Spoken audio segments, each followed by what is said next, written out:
Hello fellow YouTubers, I'm just doing a follow-up video to the one I did just the other day, trying to find out the problem, why these Sage 3-in-1 microwaves are not working when it switches on for about 40 seconds in microwave mode. It cuts off with an error message comes up E-05 after 40 seconds, so basically it's not heating the food. So I'm still looking around and trying to find what's wrong. And after I've done some research again, I feel that it's the instructions that it gets from the control board at the front through these plugs that plug into the relays on the front panel on the motherboard. I don't think the message is getting through for some reason or other. So I think there could be problems with the relays that's soldered to the motherboard. They're on the piggyback motherboard. So I've wrote this one's Duff because that one I've taken off the front of that one on the left hand side of the bench there, and that one's I've wrote on a cracked frame because there's a slight crack on the plastic frame, so whether it's been dropped or not or bashed against something when it's been in transport. But I've disconnected them, and the only way I can find out is take a working front panel from the other ones I've got and plug it into one of the ones that's coming up with the messages E05. And if I put the front panel on and everything works again and it comes up and the microwave starts working, that's good, because it'll prove that it's not the inverter board at the bottom there, and it's not the magnetron.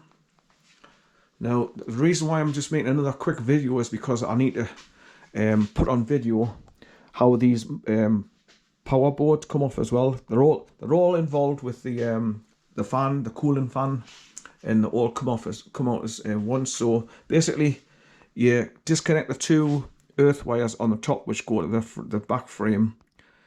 On the left hand side, you've got the brown wire, which is the live, in the corner there, just either side of the fuse. And on the right hand side, you've got the blue, which is the neutral.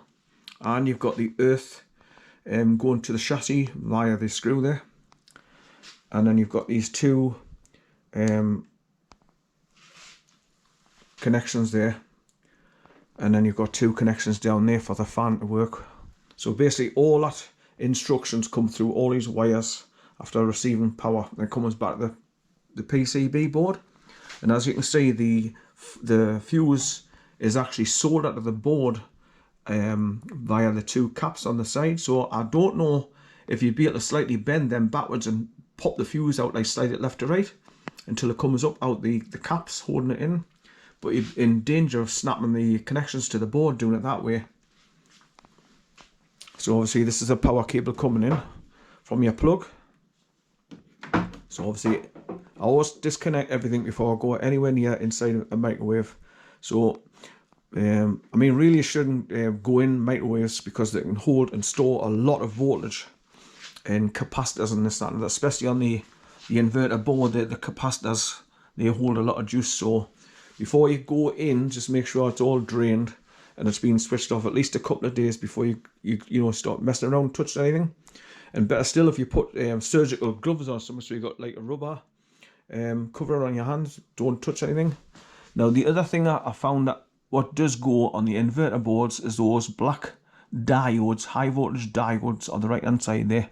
I cannot really get inside to show you, but there's the diodes which normally blow sometimes, and there's also on the inside, the left hand side, you can see the crossover, what do you call it?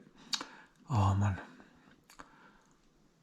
You've got the LGBT on the far side, and you've got this rectifier, that's it.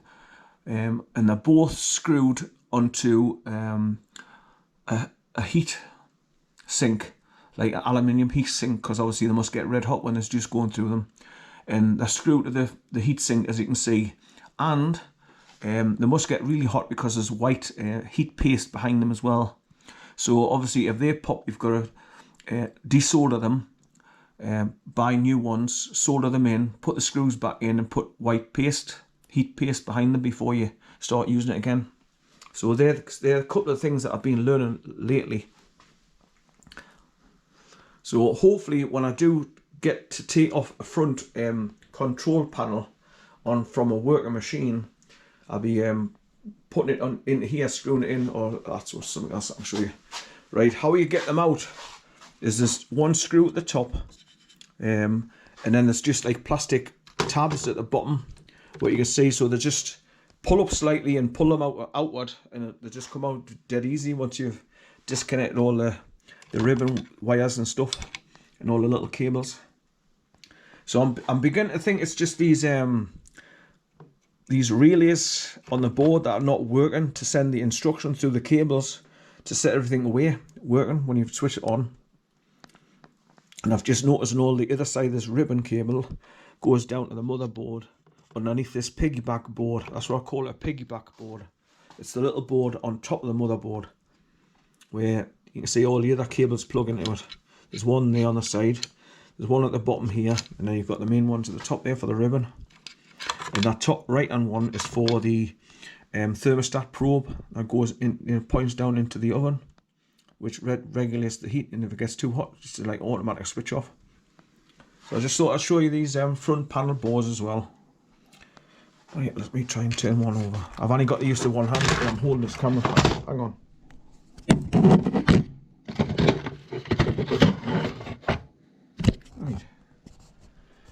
Right, so I've just flipped one over, so you can see that's the front panels that I've off where the wiring comes out. And this is what gives it the instructions. So basically, when you're pressing the fast compy, the oven from frozen, now when you press microwave, that's when you're getting the error message 05 coming up after 40 seconds. So you put microwave, leave it on full power, set it away for about 40 seconds, and then eventually it'll come onto the error 05 message. And the same if you use the air fry message, push the button for to select the air fry. So that's what's been going on with these Sage 3-in-1 microwaves. So I'm still working on them. I'm still trying to come up with a solution, and hopefully somebody out there that works on microwaves might be able to point us in the right direction, or give us a bit of a tuition and tell us which way to look. Right, so bye for now.